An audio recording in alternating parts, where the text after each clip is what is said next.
Okay, this is problem 9-37M. It's on page 516, but the descriptions are on page 515 and 516.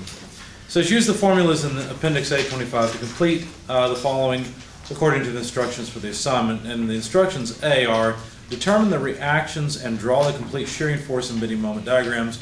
Report the maximum shearing force and the maximum bending moment and indicate where they occur. We'll start off with that part, and then we'll go through the next parts as well. So I'm just going to run through this quickly. This is a pretty simple one. I would ask you to turn back to A25 so you can see where I'm getting all of this. This is a pretty simple problem, at least for a strength of materials problem. It is statically indeterminate. There is a reaction at B. Of course, there's a reaction at the wall at A as well as a moment because it's a cantilever beam. The length of the beam is 1.8 meters. And the distributed load is 20 kilonewtons per meter. But as far as strength of materials problems go, this is pretty simple because this matches exactly with one of the solutions, one of the statically indeterminate solutions in the appendix. So we could do this by superposition like we worked the last one, taking the distributed load separate from the point load at the end, saying the deflection at the end must be 0. We'd get the same result. There's no point in doing that when we have a solution. Okay, the overall load, instead of this distributed load times 1.8 meters, that comes out to 36 kilonewtons. I just computed that for convenience. Now, going back to A25, you'll notice that there's an equation for the reaction at A. It's just 5/8 of the total of the distributed load. So 62.5%, which is 5/8 of 36 kilonewtons, comes out to 22.5 kilonewtons.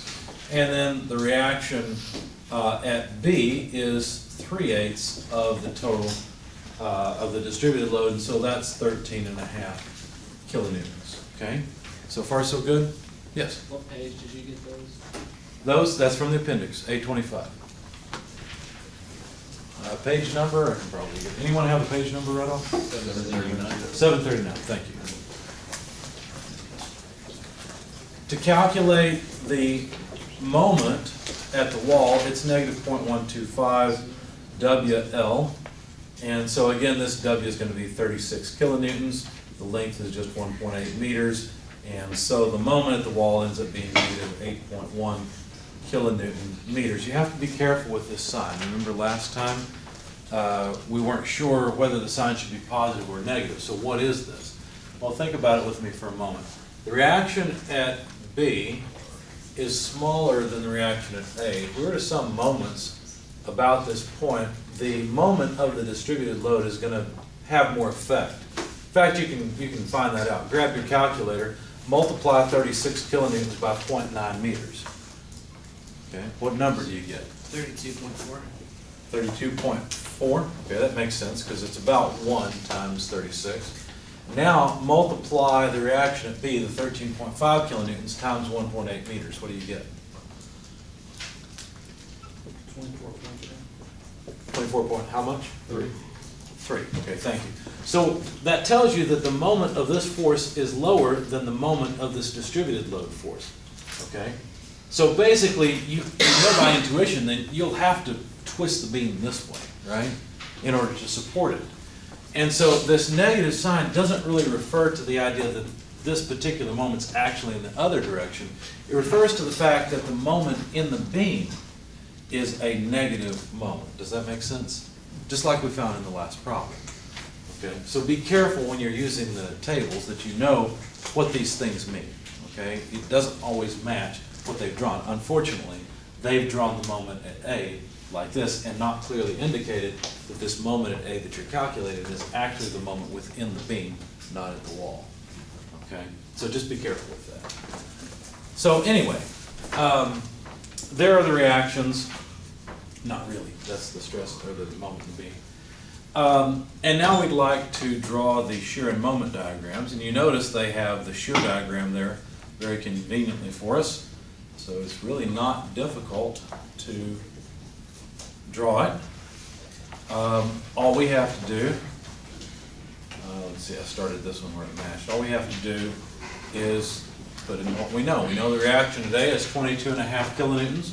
And so the stress, or the shear, just to the right of the wall is going to be 22.5 kilonewtons. The distributed load will just cause a continual decrease in the shear load until we get out here. In fact, at 20 kilonewtons per meter, this is going to change by 36. So you'll end up down here at 22.5 less 36, and that's negative 13.5, which is not a surprise because the reaction at B is 13.5. So this is very simple shear diagram. The moment diagram is equally simple. Of course, we've got a solution there right in front of us, so it makes it even easier. You already know what the shape will be. Okay, so basically we'll have to start. Here's where the negative 8.1 comes in. So this is the negative 8.1 kilonewton meters. It's not 81, it's 8.1. Okay, and all we have to do is add up area and see what happens. Now, what I'd recommend you do is locate this point first. So this is point E. And if you'll notice in the equations off to the side, it says that the distance here is 3/8 of the length of the beam.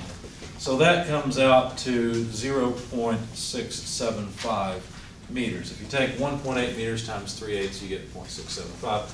You can calculate this distance as well if you want it, and it comes out to 1.125 meters. It's just whatever remains. Any questions so far? Doing okay? And all we're doing is using the solution in the back of the book. It almost seems like cheating. It's so easy, doesn't it? It's a good thing. Okay. So then what I did is I took 22.5, okay, multiplied by 1.125 over 2 to calculate the area of this triangle, and I added that to the negative 8.1. So when I did that, I got a number that was 4.55625, and that was the moment at E. Now, there was an equation for the moment at E. It said that it's 0.0703 WL. Again, W is the 36 kilonewtons. So 0.0703, 36 kilonewtons, length of the beam L 1.8 meters. And if you plug all that in your calculator, you'll come out with a number of 4.55544 kilonewton meters. Why the difference? I've calculated the moment at E here and here and got two different things. Why are they not exactly the same? Would you believe me if I told you they are the same? Oh, sure, next you're going to teach us that 2 plus 2 is 5. Well, look, this is only good to the 4th decimal place. Is it really a surprise then that there's a difference essentially there? I mean, if you look at it, there's not as much difference. In fact, you could even argue there's really only 3 significant figures here. Okay, so what that means is I can't really expect the result to be any more accurate than what I put into it. So this number is actually closer than this number. The point is this one's been rounded off. So that's the only reason there's a difference. Okay? All right, so then if you add up the remaining area, it's negative area, so 13.5 multiplied by 0.675 over 2, turns out it's the exact same number, and you end up back at the axis. Now, this point, is the curve continuous through that point, or is it broken, like it's been before? It's continuous, that's right, because look, this tells us the slope. The slope's the same on both sides. So this is a continuous curve. Okay, what about the location of, yeah? You started on your moment diagram at negative 8.1, and then Came up to this number. How did I do that? yeah, I thought we figured that was 4.5. The No. area. This area Yeah. is not 4.5. This area is 22.5 times 1.125 divided by 2. That's about 1 times 22. It's All right. about 10. So expect a change of about 10. Okay. Make sense? Yeah. Ended up being more like 12, but I'm rounding things here. Good question. Any others? Okay, now they told us that the maximum deflection actually occurs, if you look at the solution, it actually occurs back here at a point called C. And so the deflection, that is the maximum deflection, there was an equation for that. It's the magnitude of the distributed load added up over the entire length of the beam divided by 185 EI. And so that's 36 kilonewtons multiplied by 1.8 meters cubed divided by 185 EI. So that comes out to about 1.134876 kilonewton cubic meters for the numerator divided by EI, and that's as close as we can get. Why is that the closest we can get? Why don't we have a number there for the deflection? We don't know the material. We don't know the material. What else don't we know? Cross section. We don't know how that material's laid out, right? So E represents the fact we don't know what material we got. I represents the fact we don't know what the beam is yet. We haven't designed it. In fact, that's the point of the next few parts of this problem. Okay, where deflection formulas are available, also compute the maximum deflection of the beam. I'm back on page 515 reading the problem statement, part B.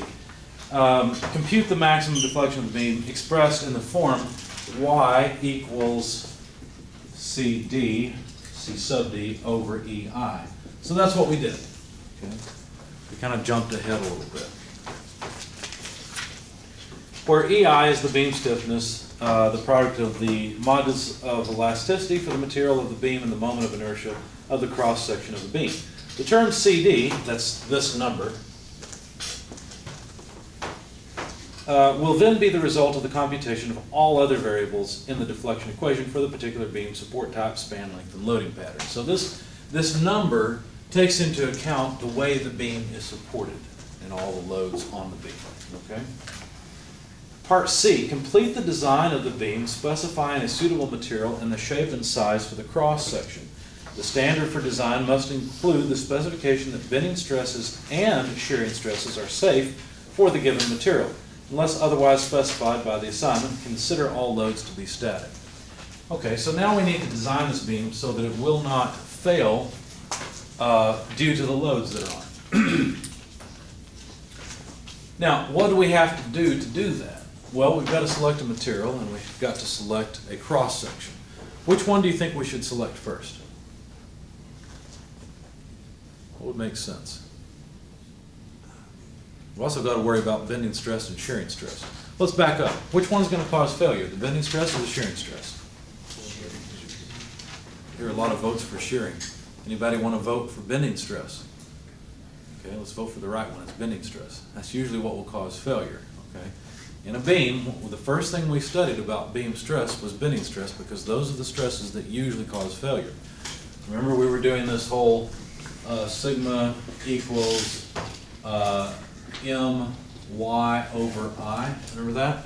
And the maximum stress was at the outer fiber, MC over I. Okay. The reason we studied this first is because it's the most important. This is what causes failure most of the time. So what I'm going to do is design the beam to resist this and then check and see if it'll also resist the shearing stresses. Does that make sense? Okay. Usually what will happen is you design it to take this, it'll take everything else, no problem. Okay. So let's do this first.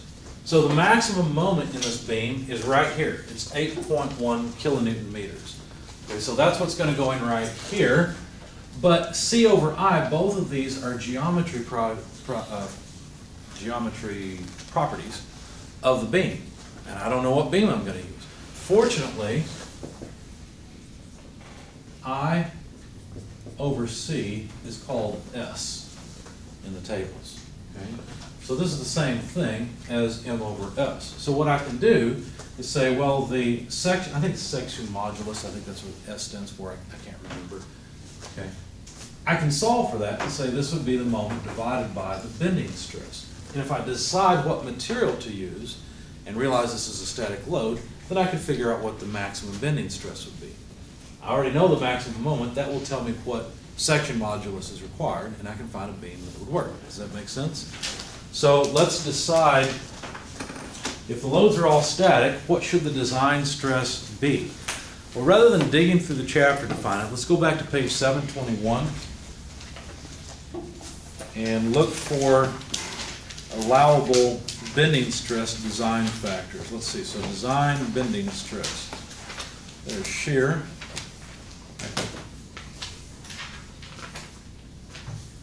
Design bending stresses, page 723. So it's A21 continued. Does anyone see a specification that I should use? for the design stress under static loads. About at the middle of the page. You see it on 723? Well, there's two of them, aren't there? I haven't told you whether I intend to use a ductile or a brittle material yet.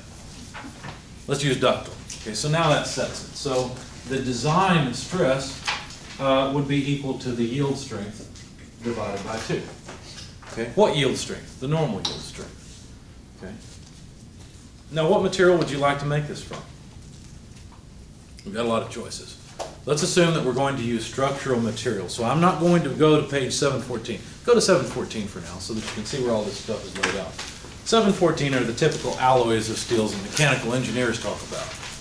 Okay, I'm generalizing here. Of course, both mechanical and civil could use those materials. But the structural steels are the ones that the civil engineers will talk about and the ones that our standard cross sections would be made from. So go over to page 717 and you'll see another table that has properties of structural steels. Now we've got a lot of options here. We don't have any particular direction or guidance for which one we should use, so you tell me, what would you like to use? I don't care.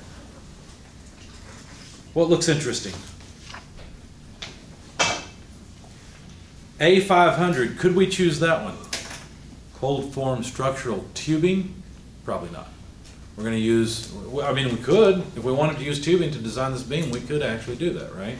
Let's assume we're going to use an I-beam instead, so let's not do that.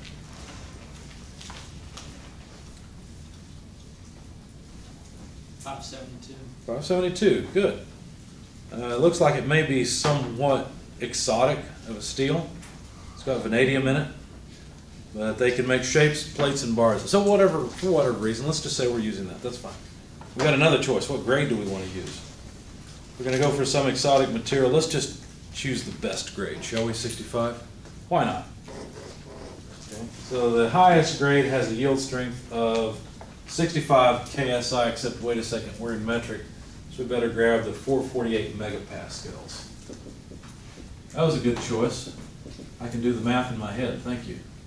So 224 megapascal will be our design stress. While we're here, let's also figure out what our design shearing stress would be. Now go to page 721.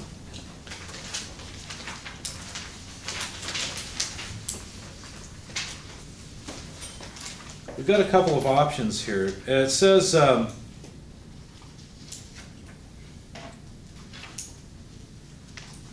static loads, design factor, design shear stress would be the yield strength over 4.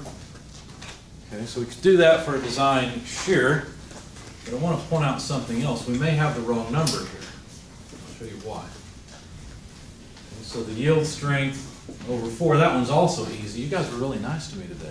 We got really lucky. Look at this. 112 megapascals. Okay. Now, go up just a little bit on page 721.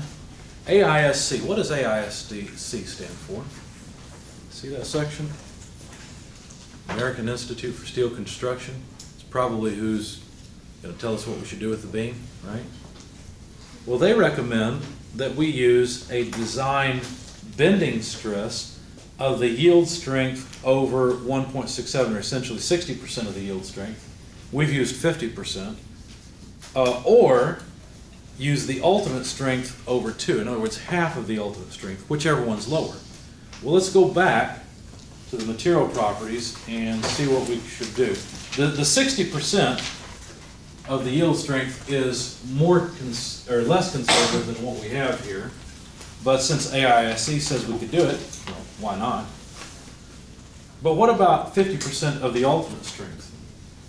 For A572 grade 65, it looks like the ultimate strength is 552 megapascals. If we cut that in half, we'd have what? 250, 275, 276? Okay, so about 276 megapascals. So let's jot down some stuff here. AISC, we'd have 276 based on the ultimate strength. Okay, they also recommended 60% of the yield strength, and I can't do that one in my head very easily, so take 60% of 448. What do we get?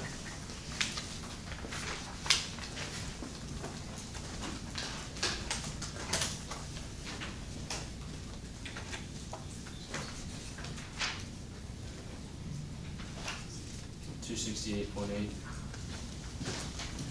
268.8, and that's based on the yield strength, right?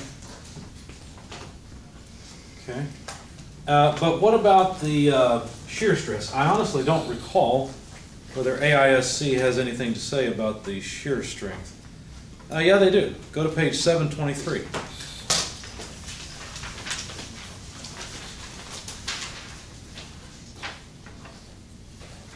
It's one section up from the bottom. Do you see what it says? It says that your design shear stress could be up to 40% of the yield strength.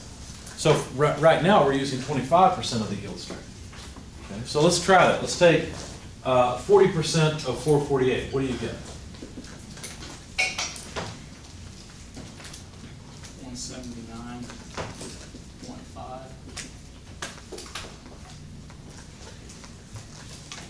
Okay, so what do we do now? We seem to have quite a mess. Which one's right? The one that works. Right? Which one works? Would you always just go for the most conservative and say, well, I'm going to choose this one and this one? You could. But if the American Institute for Steel Construction says we can do this, I'd be tempted to do it, right? I'd be tempted to use whatever they say. I mean, why not use these? Apparently they work by the governing body that would probably have the most authority on this. So that's what I would use. Does that make sense? You have to choose as a designer what you're going to use. So anyway, all that to say that I'm going to go with AISC's recommendation and use those parameters. So the maximum moment is 8.1 kilonewton meters. The stress, my design stress, is 268.8, and that was megapascals, by the way. Okay.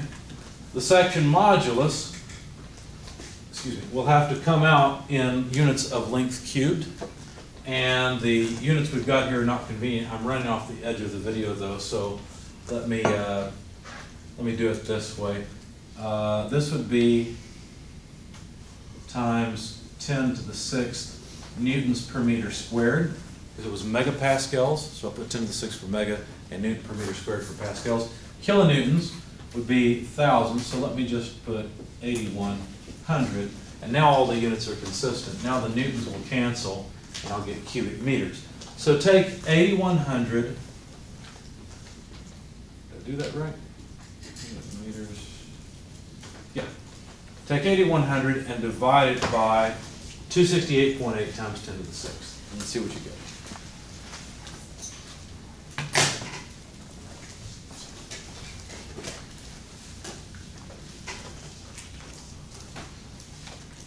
$30.1.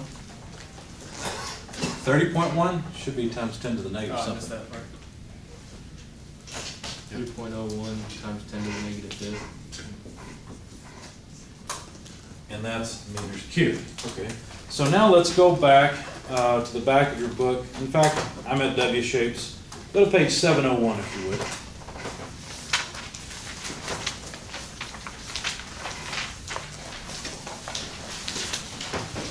And you'll notice that they specify the section modulus S sub x. Do we want S sub x or S sub y? Well, it depends on how you're going to set up the beam, right? If you're going to set up the beam in a dumb way, there can be reasons for doing dumb things. But if you're going to set it up this way and load it like that, well, then you need SY. I'm not going to do that. I'm going to try to use the material efficiently. I'm going to set the beam this way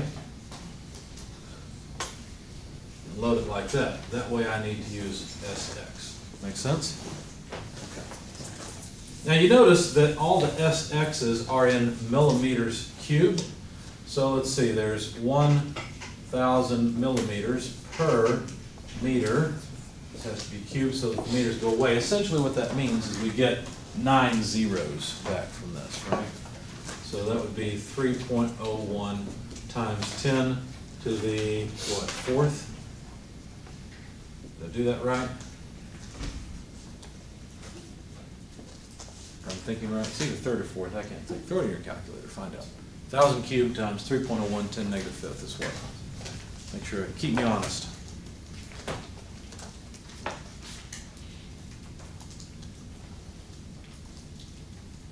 Is that right? Okay.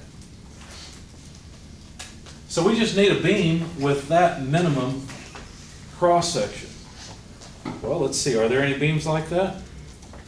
Sure, most of them. Okay. In fact, it looks like most of them also, if we were to turn it on its side, there's quite a few that would work. But anyway, I'll just choose the smallest beam that's on line Z. You guys see it? So 8.95 e to the 4th. So I'm going to choose a W100 by 19.3, which is the smallest. It has an SX of 8.95 times, let's just say E4 cubic millimeters. Okay.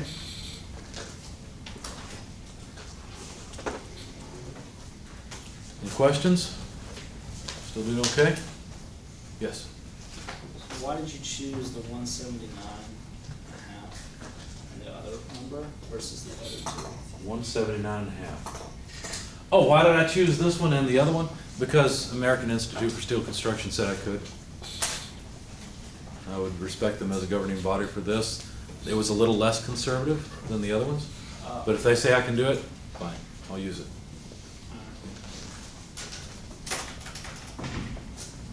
Good question. Any others so far? Well, what else do we need to do? Well, we need to check the shear stress. We're quickly running out of time. That's worth it though, because that's going to be on your exam. So let's go through that as well. That's a good review. So let's check the shear stress. You tell me, what's the equation for shear stress? How does that go? Where will it occur? What's the equation? It has something to do with Q. Remember Q? Q stands for question, right? Isn't it VQ over IT? VQ over IT, that's it. VQ over IT. Okay? So what I need is the shear. Well, what shear? The maximum shear. Well, that was, what, 22.5 kilonewtons? Okay, so let's start filling it in. 22.5. In fact, let's make the units consistent ahead of time. So 22,500 newtons. I, what's I? Well, we chose a beam, so we can look it up. You tell me, what is I?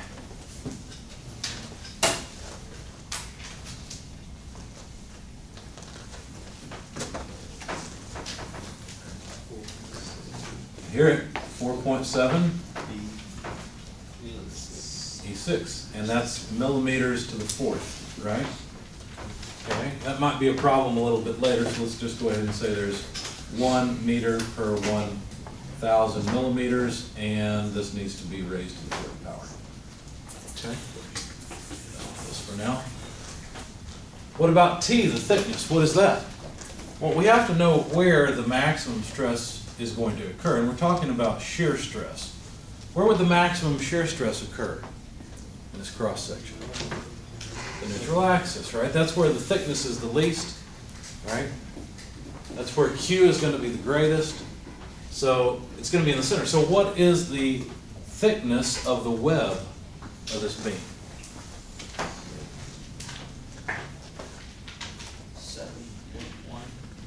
7.11 millimeters. Okay. So 0.0 what? 0.07. Is that too many? No, that's it. 11 meters. Okay, so that's 7 millimeters of web thickness. Okay. Now we have Q. Q is the hardest part of these problems, right? Q is the somewhat of a pain to get. Now, when I worked through your homework and posted the solution for the exam, in preparation for the exam, I did a lot of stuff in Excel and I didn't really show you how to do it. So I'm going to go through this in just a little bit of detail because it will help you on the exam. Okay? What I would suggest you do is break this up into two areas. This would be area 1. Down here would be area 2. You can do it with positive and negative areas if you wanted to, but this is how I'm going to do it. So we want the stress at the neutral axis, so let's just get rid of everything except for the neutral axis and the particular area. Do you see that these two areas together are the particular area we need Q for? Because we want to get the stress at that center line. So we need some dimensions, so help me out here. What's the overall height for this? It's going to be half of the beam height. Okay. So what's that dimension? We call it the depth of the beam. That's the depth, and we want half of that, right? So 54. So this is 54. In fact, let me just go ahead and put it as 0.054 meters. What about the flange width? What's that?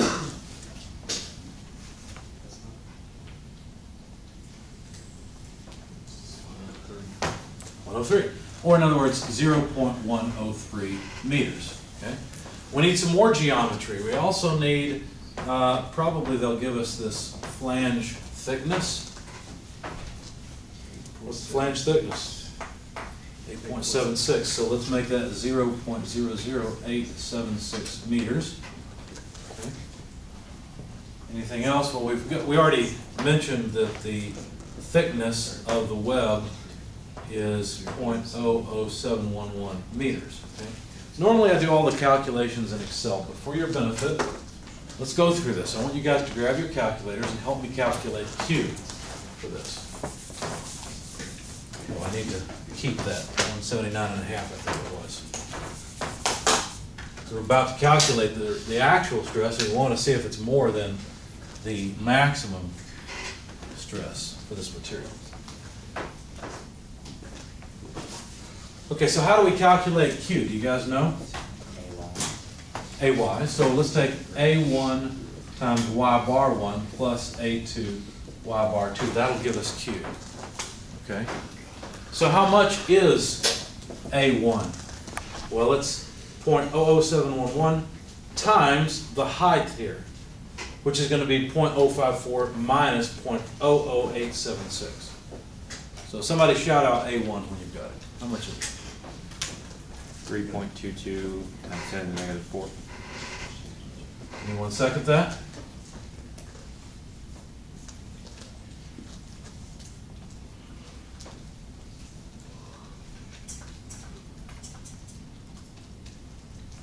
What did you say it was again? 3.22 E negative 4. At 0.054, it should be 0.053. 0.053? Yeah.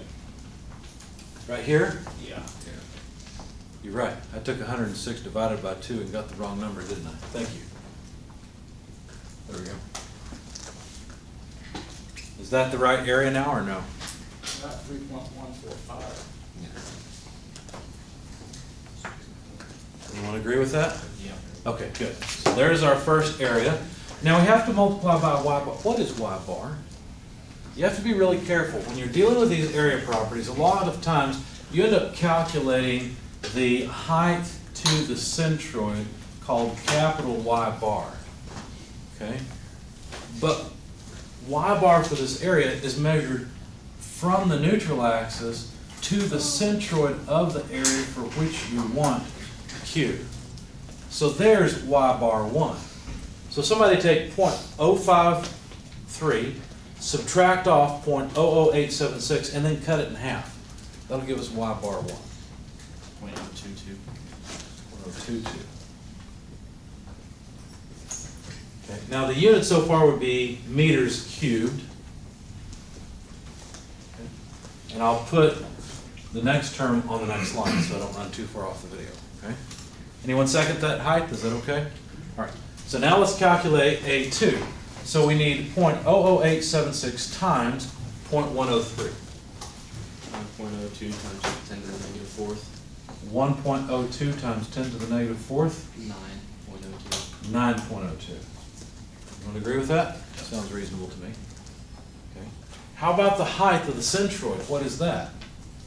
Well, that's going to be 0.053 minus half of 0.00876.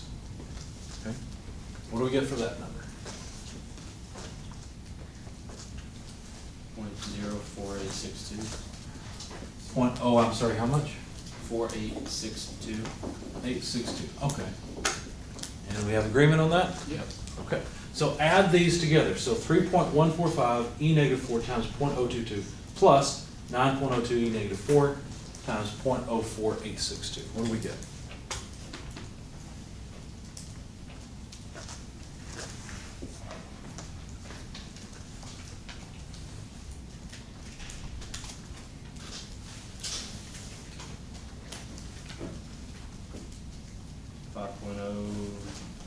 Times 10 to the negative fifth.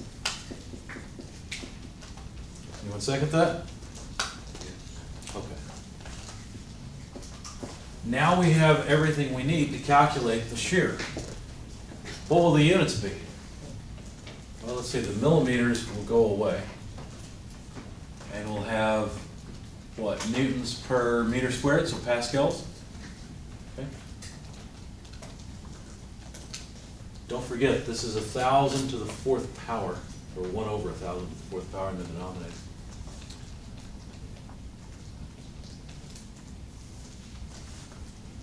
You ever think you'd use scientific notation when you learned it?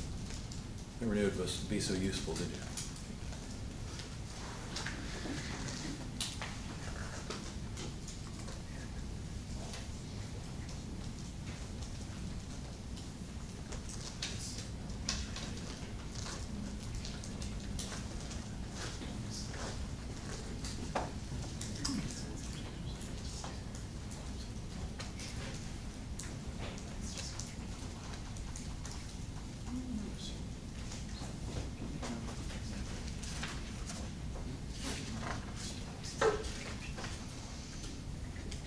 Getting 3.42 times 10 to the 7th. 3.42 Times 10 to the 7th. times 10 to the 7th. Yeah. Okay, pascals, so that would be 34.2 megapascals, which is less than the 179.5 megapascals, so this is a safe design. Assuming we did everything right and haven't made a mistake along the way. Okay. There are other parts to this problem. Let's see. Suitable material shape. Let's see. So we've basically gone all the way through part C. There's another part, it's part D. Complete the design to limit the maximum deflection to some specified value. For example, L over 360. What I'm going to do, rather than work this out, because in fact, let's end the video here.